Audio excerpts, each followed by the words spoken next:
Eu quero saudá-los com a paz do Senhor. Eu sou a evangelista Patrícia. Quero deixar aqui com vocês, segundo Crônicas, capítulo 20. Eu quero falar um pouquinho do capítulo 27, 28 e vou entrar no 29, tá? É porque esse finalzinho, só que eu quero completar para vocês aqui, que o filho de Acaz foi muito ímpio. Ele era filho de Jotão, mas ele não seguiu os exemplos de Jotão. E aqui no capítulo 28, Acaz ele teve coragem de sacrificar os seus filhos como para ele se tornou totalmente idólatra e ele teve coragem de oferecer os filhos dele como sacrifício. Naquele tempo, o rei Acaz mandou pedir os reis da Síria que o ajudassem. Além disso, também os edomitas vieram e feriram Judá e levaram preso em cativeiro. Também os filisteus deram sobre as cidades da Campina e do sul de Judá e tomaram Bet-Sema e Aijalon e Gederote e Socó e os lugares da sua jurisdição e Tina e os lugares e habitaram ali, porque o Senhor humilhou Judá por causa do rei Acaz, rei de Israel, porque Acaz desviara Judá, que de todo se dera a prevaricar contra o Senhor. Então o rei Acaz levou Judá a pecar. Porque Acaz tomou uma porção da casa do Senhor e da casa do rei e dos príncipes e deu ao rei da Síria. Porém, o rei da Síria não o ajudou. Ele pegou as coisas até do templo, né? Ele pegou. E ao tempo em que se apertou, então, ainda mais ele transgrediu contra o Senhor. Ele mesmo, o rei Acaz, ele não estava nem aí. Estava transgredido mesmo. Ele preferiu sacrificar aos deuses de Damasco que o feriram, falando assim: visto que os deuses dos reis da Síria ajudam eles, eu vou sacrificar para eles, para que me ajudem. Porém aí foi a sua ruína, e foi a ruína da casa, foi a ruína de todo Israel e dele também. E ajuntou a casa os utensílios da casa de Deus e os fez em pedaços, e fechou as portas da casa do Senhor, e fez para si altares em todos os cantos de Jerusalém. Também em cada cidade de Judá fez altos para queimar incenso e outros deuses. Assim provocou a ira do Senhor Deus. O resto, pois, de seus atos e de todos os seus caminhos, tanto o primeiro como os derradeiros, eis que está escrito no livro da história dos reis de Judá e de Israel. E morreu Acaz com seus pais e foi sepultado na cidade em Jerusalém. Porém não o puseram no sepulcro dos reis de Judá. E Ezequias, seu filho, reinou em seu lugar. Gente, vocês vão ver a diferença que tem aqui no capítulo 29. No capítulo 29 aqui, há aqui no capítulo 29, versículo 27 e 28, uma parte indispensável do culto era o canto de louvor como instrumento, até mesmo estrondoso era, né? E aqui o rei Ezequias, ele foi assim muito usado por Deus. Ezequias nem parece que foi filho de Acaz. Ezequias ele manda purificar o templo. Tinha Ezequias 25 anos de idade quando começou a reinar, e reinou 29 anos em Jerusalém. E era o nome da sua mãe Abia, filha de Zacarias. Lógico, evidente que filha de Zacarias era um sacerdote. Com certeza ela ensinou os preceitos de Deus para Ezequias, né? E fez ele o que era reto aos olhos do Senhor, conforme tudo quanto fizera Davi seu pai. Ele, no ano primeiro do seu reinado, no mês primeiro, abriu as portas da casa do Senhor e reparou. Isso agradou a Deus, né, gente? E trouxe o sacerdote, os levitas, e os ajuntou na praça oriental. E lhes disse: ouve-me, ó Israel, santificai-vos agora, e santificai a casa do Senhor, Deus de vossos pais, e tirai do santuário a imundícia, tirai toda a sujeira, é o que o Senhor fala. Tira toda a imundícia da sua vida. Nós não podemos, nós temos que pedir perdão, pedir ao Senhor Jesus para nos lavar com o sangue dele, nos purificar, nos santificar e não cometer mais aquele pecado. Mas muitas vezes nós repetimos o pecado. E se nós repetirmos sem querer, vamos pedir perdão para Deus novamente, tá? E vamos evitar esse tipo de pecado. Porque os nossos pais transgrediram e fizeram o que era mal aos olhos do Senhor nosso Deus, e o deixaram e desviaram o rosto do tabernáculo do Senhor e desvoltaram as costas. Também fecharam as portas do alpendre e apagaram as lâmpadas e não queimaram incenso e nem ofereceram holocausto no santuário de Deus de Israel. Acabou com tudo, né? Pelo que veio a grande ira sobre Judá e Jerusalém, os entregou à perturbação, à assolação e ao assobio, como vós o estáis vendo com os vossos próprios olhos. Quer dizer, a pessoa passava lá e falava assim: o que aconteceu com Judá? Né? Às vezes a pessoa fala assim: não, que fulano de tal era tão bem de situação, olha como é que está agora, até dormindo na rua. Jerusalém acabou, né? O rei Acás conseguiu acabar. E agora vem Ezequias restaurando.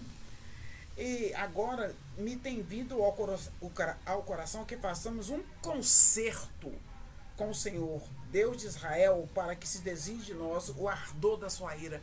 Ele falou assim: vamos fazer um concerto com Deus para que se desvie de nós o ardor da sua ira. Agora, filhos meus, não sejais negligentes, pois o Senhor vos tem escolhido para estar diante dele, para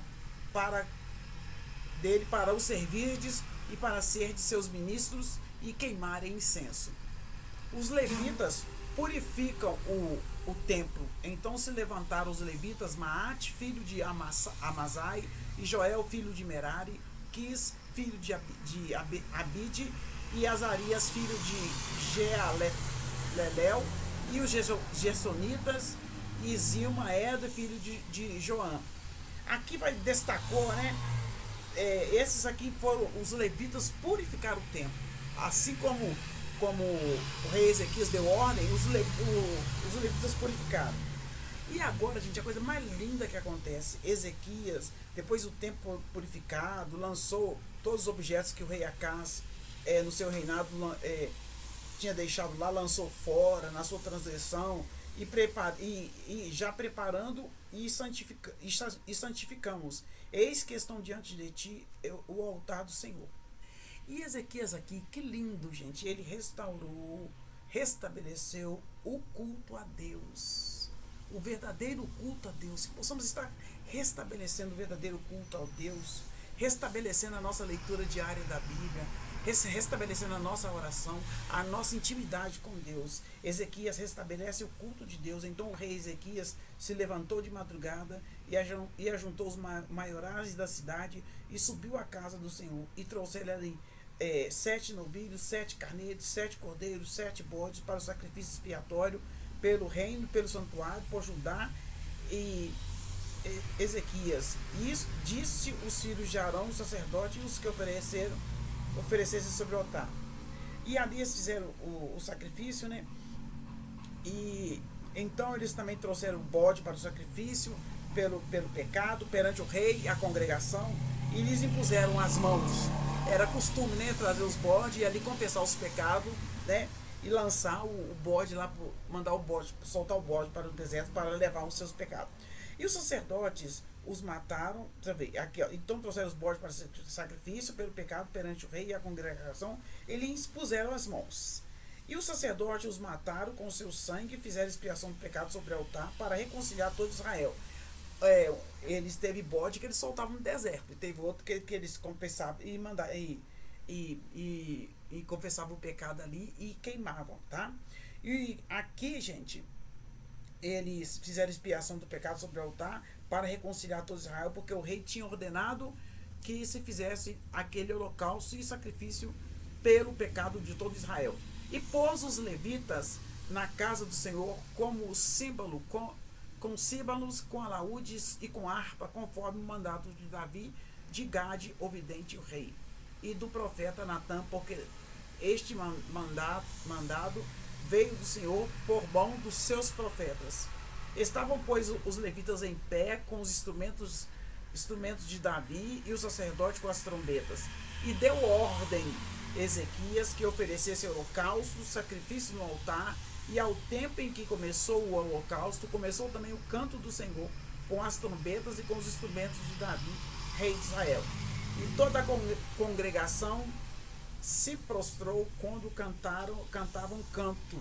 As trombetas tocavam tudo isso até o holocausto se acabar, até o sacrifício queimar todo. E toda a congregação se prostrou quando cantavam o canto e trombeta tocavam. Tudo isso até o holocausto acabar, até a queima acabar. E respondeu Ezequias e disse: agora vos consagraste ao Senhor, chegai-vos e trazeis sacrifícios e oferta de louvor à casa do Senhor. E a congregação trouxe sacrifícios e ofertas de louvor, e tudo que tinha essa vontade no coração trouxe também holocausto para o sacrifício. E o número de holocaustos que a congregação trouxe foi de 70 bois, com 100 carneiros, 200 cordeiros, tudo isso em holocausto para o Senhor. Houve também de coisas consagradas 600 bois e 3.000 ovelhas. Eram, porém, os sacerdotes muito poucos e não davam conta de esfolar todos os holocaustos, pelo que seus irmãos, os levitas, os ajudaram até a obra se acabar, até que os outros sacerdotes se santificaram, porque os levitas foram mais retos do coração para se santificar do que o sacerdote. Olha para vocês verem, os levitas eles eram menores na autoridade do que o sacerdote, mas os levitas consagraram mais, e o sacerdote tinha que se purificar. Às vezes a gente menospreza certas pessoas e a gente não sabe se essa pessoa é uma pessoa santificada, que serve a Deus com inteireza de coração, né? E houve também holocausto em abundância, com gordura de ofertas pacíficas e com ofertas do vinho para o holocausto. Assim estabeleceu o ministério na casa do Senhor. E Ezequias e todo o povo se alegraram por causa daquilo que Deus tinha preparado para o povo, porque apressuradamente se fez essa obra. Olha aqui, capítulo 29, muito lindo. Ezequias, o rei Acaz morre, Ezequias reina em seu lugar, ele é filho de Acaz. Ezequias manda purificar o templo, porque o templo estava imundo. Nós somos o templo onde habita o Espírito Santo de Deus, aqui tem que estar limpo, né? Depois ele manda os levitas purificar o templo, e os levitas purificam o templo, e Ezequias restabelece o culto a Deus. E você e eu vamos restabelecer um verdadeiro culto genuíno ao nosso Deus? Eu sou a evangelista Patrícia, deixa o seu like, o seu comentário. Esse é o capítulo 2 Crônicas, capítulo 29. Amém? Deus abençoe cada um.